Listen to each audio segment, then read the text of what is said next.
You also told me earlier in our conversations that you also work and done some testing on live streaming. You want to talk a little bit short about that? Oh yeah. So this was a totally shifting gears away from the memory Alzheimer's stuff. This was a project we just published, I don't know, 2 weeks ago, maybe a couple weeks ago. And we were interested in the question of how is experiencing a live concert different from experiencing a streamed concert or watching a recorded concert. And so what we did is we had participants come to a concert. It was at my university. It was a university band and a Army band. There was like an Army base right next to our college. And so this is a collaboration with a guy from West Point at the US Military Academy. And so that was our first question, was the difference between a live concert and a stream concert. The second question was, so the Army band director was kind of interested in, what kind of music do people like best when an Army band plays? Do they want to hear like US patriotic music, or do they like to hear just other generic music? So each band played 2 pieces of music. They each played a patriotic piece of music and a just generic band piece of music. And so during the music, we had participants rate how much they were liking the music. And so we had people do this live, and then we had another set of participants come into the lab and watch the recorded version of the concert and do the ratings. And so what we found was that there was actually less difference between the live and the lab recorded condition than we expected. We saw very minimal differences. That's not to say that there's no difference between a live concert and a recorded one. There's not. There is. I mean, there's difference. It's just, I think our measure, we were asking people, how much do you like this song? And I think people were able, I think that's encouraging for right now during COVID, suggesting that people do enjoy live, like recorded, video concerts if they can't go to the live thing. Did you ask conscious or subconscious? Did you measure conscious or subconscious? Yeah, we just had people rate. So it's an explicit rating. So we said, rate how much are you enjoying the music right now at the present moment? And they use like a scale on their cell phone where they would go like this to make more. They would spread their fingers to make more, say I like it more. Or they would close their fingers, say I like it less. So people, they would use the whole rating scale. So, and they didn't know, like the people in the lab didn't know that the alternative was a concert. We didn't have the same people do both. Yeah. So I think there's probably a difference if, your alternative is going to a concert, you're probably going to rate the recorded version worse. But if the only option is the recorded version, then I think you still like it. So I suspect that's why we didn't see a difference, that because people didn't know the other condition was an option, that when asked to rate the video version, people still liked it. Well, if you don't ask the both question, if you only ask one of them, but if you would ask them in the same person, the 2 of them.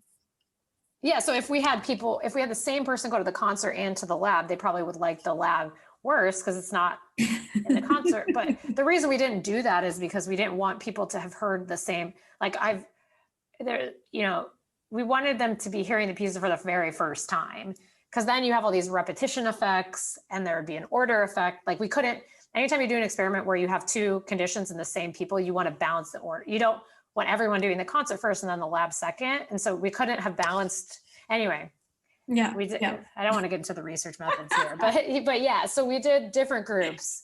The takeaway is that people like, if you don't have the option of going to a live concert, a recorded concert is a reasonable alternative that people will still like. The main focus though of the main interesting result I think that we found was that people liked, we call it congruent, but people liked the Army band playing the patriotic song better than the non-patriotic song. And they liked the university band playing the non-patriotic song better than the patriotic song. So they seemed to like the pieces of music that were congruent or fitting with the band. That our explanation is that people expect to hear an Army band play military patriotic pieces.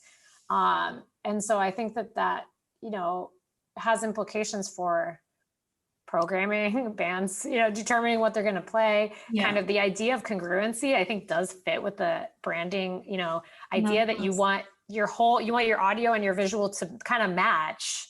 and have the same feel to it, because people like it better when you have this congruent kind of synchronous picture, I guess. The sound and the images are together. But this is why it's so interesting that not just talk about research that is done on branding, but also like in other contexts where it has to do with humans and the brain and the music, to understand the importance of the effect. Because sometimes people in branding, they don't really get it if you keep talking about the branding. But then I want to know, the last question is, what is your dream project? If you could just choose anything you dreamt about researching, and with any brand or any whatever, what would that be?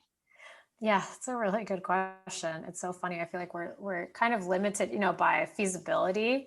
So thinking about like dreaming big is not something I really do, I guess. Not to say that I think small, but I think my, like, kind of getting back at the whole question about why does music work in patients with Alzheimer's disease, I would probably pursue something along that lines, like doing some systematic research, drawing from my stuff that I did with like the music and memories from the Billboard charts and the faces. I would probably do more work on that line, looking at it with persons with Alzheimer's disease, really trying to get at how does music work to revive memories, to trigger memories, I guess. What certain aspects of a person make them well suited to these types of music. And I would love to work with like music therapists to actually work on developing like interventions based on basic research to help use music in a more effective way to, kind of evoke memories and associated emotions in this population. I would probably do a series of experiments looking at those kind of questions.